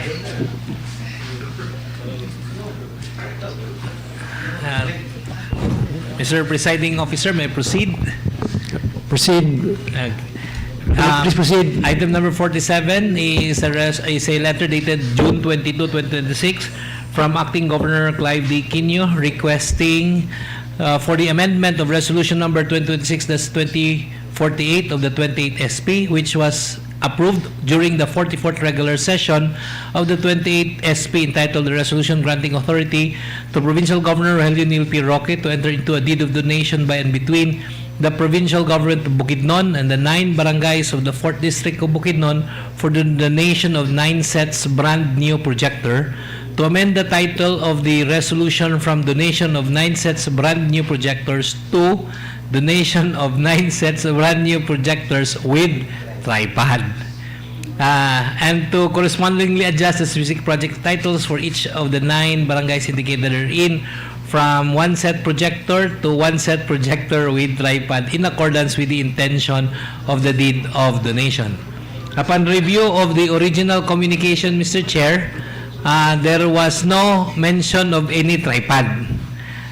So the communication earlier made by the Office of the Governor did not mention of tripod. That's why our resolution only mentioned projectors. So this amendment, in order to reflect correctly the project, may I now move to approve the request of the Governor and to amend resolution number 2026-2048 to include the term tripod in the said resolution and to correspondingly amend the provisions therein relative to the 9 barangays to reflect the word tripod. So moving for the approval of the said request, Mr. Chair. Subject to style na lang na. Item number... So based on approval of the resolution number 2026-2048, so any second the motion? So the motion is approved. Wala-walahan na ba? Ito mo ko. Oh, wala. Tistingan siya. Proceed. I proceed, Mr. Chair.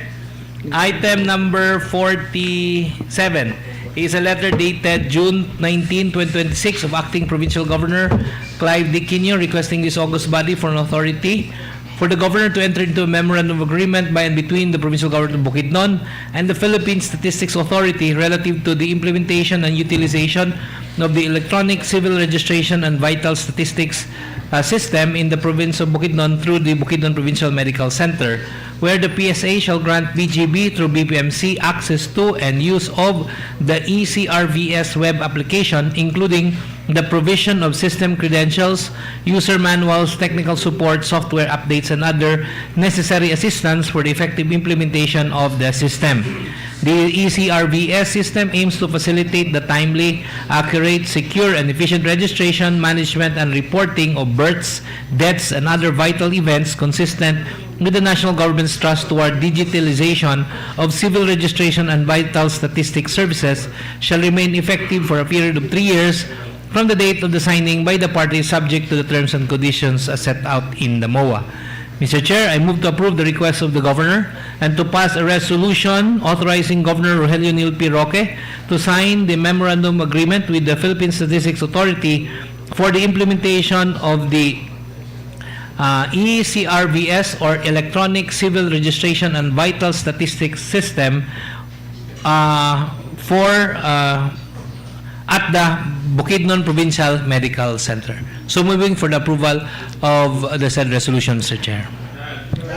There is a motion of approval requesting this August body for an authority for the governor to enter into a memorandum of agreement or MOA by and between the provincial government of Bukidnon and the Philippine Statistics Authority. Any second motion?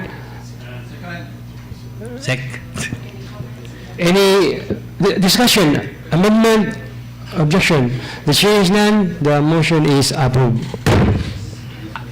Thank you, Mr. Chair. Item number 48 is a letter dated June 19 from the Acting Governor Clive D. Quino requesting this August body for an authority for the Governor to enter into a memorandum of agreement and the provincial government of Bukidnon and Easter Hospital relative to the implementation of an observation and exposure program at the operating room of Bukidnon Provincial Hospital, Maramag, where the PGB through Bukidnon Provincial Hospital, Maramag shall accommodate 2 nurse employees of Easter Hospital for observation and exposure to operating room procedures and practices and protocols with the objectives of enhancing their clinical knowledge, skills, and professional competence, and shall take effect on July 1, 2026 and remain valid until June 30, 2027. Mr. Chair, I move to approve the request of the Governor and pass a resolution authorizing Governor Rogelio Nil Roque to sign a memorandum of agreement with Easter Hospital for the implementation of the observation and exposure program at the operating room of the Bukidnon Provincial Hospital in Maramag. So moving for the approval of the said resolution, Mr. Chair. There is a motion for approval of the request of this August body for an authority for the Governor to enter into a memorandum of agreement by and between the provincial government of Bukidnon and Easter Hospital. Any second? Motion is approved. Thank you, Mr. Chair. Item number 49, sorry. Item number 49 Proceed. is a request of the Provincial Governor Rogelio Nil P. Roque, request dated June 29, 2026, requesting for an authority to enter into a study leave agreement, SLA, by the Provincial Government of Bukidnon and Ms. Jansen T. Cruzada, where the employee grantee shall be granted a 3-month study leave to prepare for the forthcoming 2026 bar examination. The study leave shall commence on July 1, 2026 and end on September 30, 2026. In consideration of the grant of such study leave, the employee grantee shall undertake to render a corresponding service obligation of 1 year in favor of the PGB. Mr. Chair, I move to approve the request of the Governor and pass a resolution authorizing the Governor Rogelio Nil P. Roque to sign the study leave agreement with Ms. Jansen T. Cruzada, who will prepare to take the 2026 bar examination. Subject to style, so moving for the approval of the resolution, Mr. Chair. There is a motion for the approval of the request, seconded, requesting this August body for an authority to enter into a study leave agreement by and between the provincial government of Bukidnon and Ms. Jansen T. Cruzada, any motion for any Second. discussion, comments, amendments? Hearing none, the motion is approved. Thank you very much, Mr. Chair. May I now proceed with item number 50. Item number 50 is a letter dated July 1, 2026 of the Provincial Governor, Aurelio P. Roque, requesting this august body for authority to enter into a deed of donation by and between the Provincial Government of Bukidnon and the Philippine Charity Sweepstakes Office relative to the donation and acceptance of one patient transport vehicle under the PCSO Medical Transport Vehicle Donation Program. With the information that the PCSO has approved the donation of one patient transport vehicle in favor of the province of Bukidnon pursuant to its Medical Transport Vehicle Program. This vehicle to be donated is particularly described as follows. Make Toyota Type Hi-Ace 2.8 Deluxe Cargo Manual Transmission Model 2026 Color White. Chassis number JTFNA-FAP7S8062038. Engine number 1GD9618470. Conduction sticker 0P340B. Unit number PCSO PTV TNF 153. Where the PGTB undertakes to utilize the vehicle, subject of the donation exclusively for the transport of patients requiring non-emergency medical conveyance, medical outreach activities, and other health-related purposes, and likewise undertakes to register the vehicle with the appropriate government agencies, secure and maintain the required insurance coverage, ensures proper operation and maintenance, comply with all applicable standards and regulations of the Philippine Charity Sweepstakes Office, the Department of Health, the Land Transportation Office, and other concerned government agencies, subject to the terms and conditions as set out in the deed of donation. Considering that the proposed deed of donation was transmitted by the Philippine Charity Sweepstakes only on first day of July 2026, and that the signing of the deed of donation and the ceremonial turnover of the patient transport vehicle are scheduled on 7 July 2026, this office most respectfully requests that this matter be given urgent consideration to enable the province to secure the necessary authority and comply with the requirements within the prescribed timeline. Mr. Chair, I move to approve the request of the Governor and to pass a resolution authorizing Governor Rogelio P. Roque to accept the donation of one unit patient transport vehicle from the Philippine Charity Sweepstakes Office under their Medical Transport Vehicle Donation Program. So moving for the approval of said request, Mr. Chair. Yes, before Before we... the approval, Mr. Presiding Officer, I would like to manifest that The said letter is already the request of the Honorable Roque. So, so now the regular presiding officer. regular presiding, Yes, so any second? Motion is approved. Thank you, Mr. Chair. Item number 51 is a letter dated June 26, 2026 with attached back resolution number 2026-361 of the Provincial Governor Rogelio P. Roque requesting for authority to sign the purchase order/contract for the project supply and delivery of diesel fuel for PNP with one supplier, Centro Super Sales Incorporated, for the contract cost of 2,499,999 pesos and 46 centavos. I move to approve the request of the Governor, Mr. Chair, and to pass a resolution authorizing Governor Rogelio P. Roque to sign the purchase order/contract for the project supply and delivery of diesel fuel for the PNP in the amount of 2,499,999 pesos and 46 centavos with supplier Centro Super Sales Incorporated. So moving for the approval of the said resolution, Mr. Chair. Objections, comments? There being none, motion is approved. Item number 52 is a letter dated June 26, 2026 from the Governor with attached back resolution number 2026-362 of the requesting for an authority to sign the purchase order/contract for the project supply and delivery of one lot dietary supplies for the Provincial Detention and Rehabilitation Center with one supplier, Circle M Merchandise Trading Corporation, for the contract cost of 18,066,014 pesos and 85 centavos.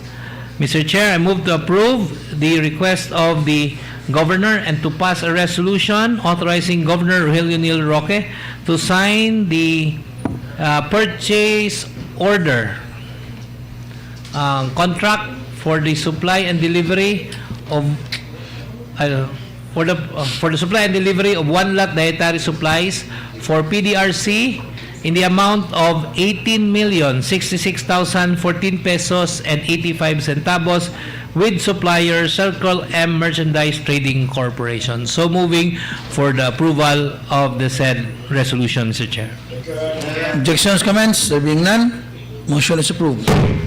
Item number 53 is a letter dated June 26, 2026 with attached back resolution number 2026-363 of the provincial governor requesting for authority to sign the purchase order/contract for the subject procurement of diesel for fuel, diesel fuel for BPH Maramag with one supplier, Centro Super Sales Inc. for the contract cost of 1,499,999 pesos and 35 centavos. Mr. Chair, I move to approve the request of the Governor and to pass a resolution authorizing Governor Rogelio Nil P. Roque to sign the purchase order/contract for the project procurement of diesel fuel for BPH Maramak in the amount of 1,499,999 pesos and 35 centavos with one supplier, Centro Super Sales Incorporated. So moving for the approval of the resolution, Mr. Chair. Objections, comments? There being none, motion is approved. Item number 54 is a letter, the undated letter with attached back resolution number 2026-379 of the provincial governor Rogelio Nil Roque requesting for authority to sign the contract for the project RFQ number G 2026-054373 promotional video for the province of Bukidnon for PGO management with one supplier, Biswis Computer Center, for the contract cost of 5,124,995 pesos.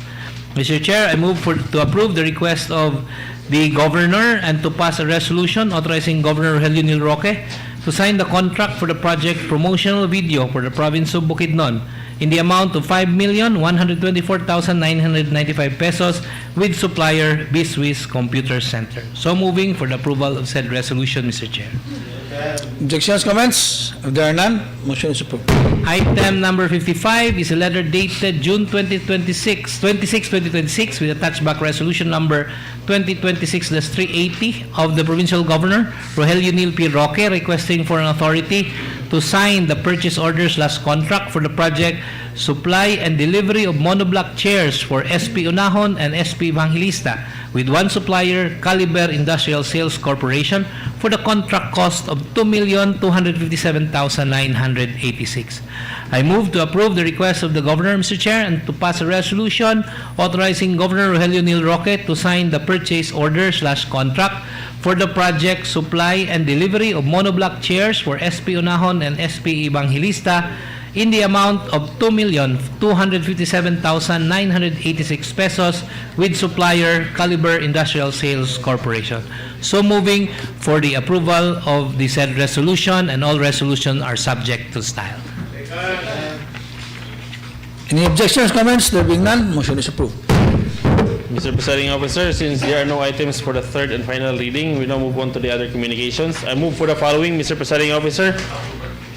I move for the approval of the following, Mr. Presiding Officer. Item number 1 be forwarded to the Committee on Appropriations for information and appropriate action. Items number 2 to 4 be forwarded to the Special Investigating Committee and Committee on Laws, Justice and Human Rights for information and appropriate action. Item number 5 be forwarded to the Committee on Environmental Protection, Climate Change and Disaster Preparedness for information and reference.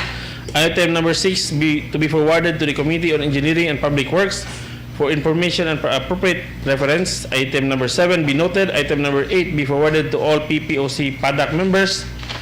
Item number 9 be forwarded to the Special Investigating Committee and Committee on Laws, Justice and Human Rights for information and reference. And item number 10 be forwarded to the Committee on Health. So moving, Mr. Presiding Officer.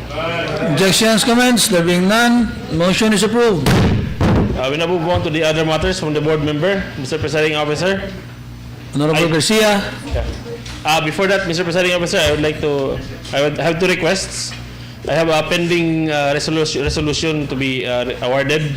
Just two resolutions. I would like to invite Mr. Regino Omarol This is a resolution congratulating and commending Mr. Omarol of the ITMPC, Malaybalay City, Bukidnon, for winning second place in the Arabica category of the Southeast Asia Sea Green Coffee Competition that was recently conducted in the Roadhouse, Mr. Presiding Officer. And second is a resolution congratulating and commending Mr. Wilfredo Javier of Kape Kumaykay, Baongon, Bukidnon, for winning first place and third place in the Liberica Excelsia category of the Sea Green Coffee Competition. So this will be for next week, Mr. Presiding Officer. Actually, there are 4 of these resolutions, Mr. Chair. Then ang duha is kang Mayor Manlito Garces and Vice Mayor Wadi Hernandez. Pero pwede naman ako lang muhatod dito personally kay unsa ni dan maagian raman duol raman. Yes. So for next week, itong duha lang. During the question hour, Mr. Presiding Officer. During the question hour. And Okay. then next, Board Member Garcia, Mr. Presiding Officer. Board Member Garcia.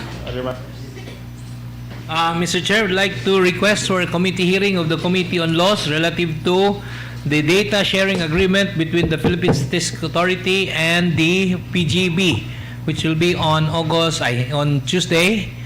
Next Tuesday. Next Tuesday, July 14 at 9 in the morning. So second is the draft or condonation ordinance for the penalties and arrears relative to our housing projects, Mr. Chair. So I move that we call a committee hearing also on this issue on Tuesday. Only 2, Mr. Chair. So we'd like to cause to be invited Housing Committee, ang atong treasurer. Kailangan siguro silang duha. Internal Okay. And then while the other one, we'd like to cause to be invited our friends from the PSA, Philippine Statistics Authority, Malaybalay. Okay, Mr. Secretary, please take note and make the necessary invitations. This is noted, Honorable Presiding Officer. Okay. Any other? No more other matters for the board members' time. We now move on to the Secretary's time, Mr. Presiding Officer. Secretary? None so far, Honorable Presiding Officer. Okay. Except for this incoming committee hearing on Tuesday. Okay, so before we end, this is not a story but rather an appreciation message. So, okay. Distinguished members of this august body, ladies and gentlemen, leadership is never defined by a title alone. It is measured by the lives we touch, the institutions we strengthen, and the example we leave behind. Today we pause to recognize and express our profound gratitude to our former Majority Floor Leader, Board Member Joseph Ibang Clase Palmada. Through your dedication, sound judgment, and steadfast commitment to this institution, you have helped guide meaningful deliberations and uphold the dignity of this legislative body. On behalf of everyone gathered here, thank you for your invaluable service and for the legacy you leave behind. As one chapter comes to a close, another begins. Leadership is not an individual journey but a continuing responsibility, one that is entrusted from one capable servant to another. Like a torch passed from one runner to the next, the light never diminishes. It simply continues its journey in new hands. To our newly elected Majority Floor Leader, Dr. R.J. Doc Aga Pepito, please accept our warmest congratulations. Congratulations. This office carries not only authority but also the trust of your colleagues and the expectations of the people we serve. We are confident that you will embrace this responsibility with wisdom, fairness, humility, and integrity. May this transition remind us that while positions may change, our mission remains constant: to legislate with courage, to deliberate with respect, and to serve with compassion and honor. Let us move forward together, united not by individual roles, but by our shared commitment to the welfare of our province and the people who have entrusted us with this noble responsibility. Congratulations once again to our new Majority Floor Leader and our heartfelt appreciation to our former Majority Floor Leader. May your respective journeys continue to inspire us, all of us, in public service. Thank you, and may the great architect of the universe continue to bless this honorable body. And with that, Majority Floor. Thank you, Mr. Presiding Officer, for those kind words. And thank you for our the best Majority Floor Leader ever, Board Member Palmada, for the guidance gihapon na sa tong kiliran. For that, Mr. Presiding Officer, I move to adjourn today's session. The golden session of the 28th Sangguniang Panlalawigan is hereby adjourned. Thank you, ladies and gentlemen. 50th dia karon.